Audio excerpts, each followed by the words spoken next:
各位市民朋友们，大家好，我是台南市长黄伟哲。台南市在今年1到3月为登革热防治的卫教宣导期哦。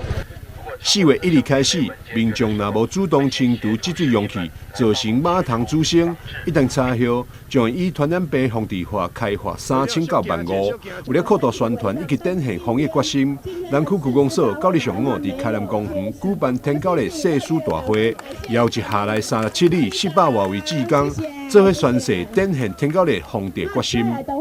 环保志工，南区区公所。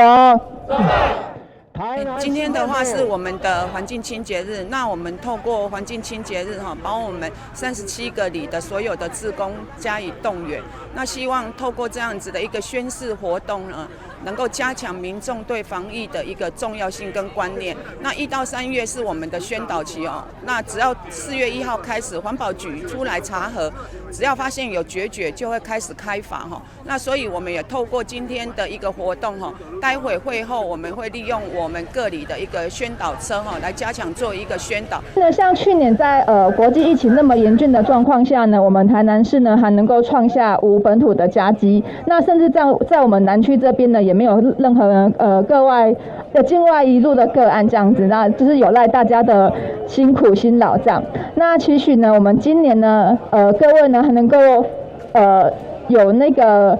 防疫视同作战的精神呢，跟我们一起并肩作战哈，把今年的防疫呢做好，然后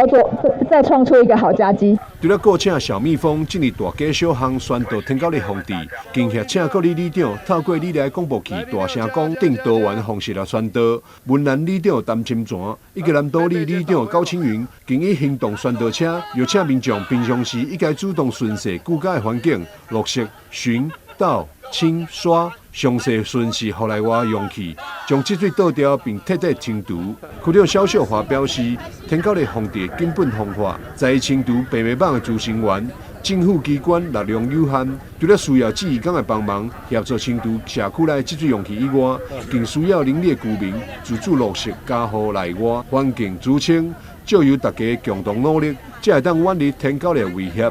记者张世伟采访报道。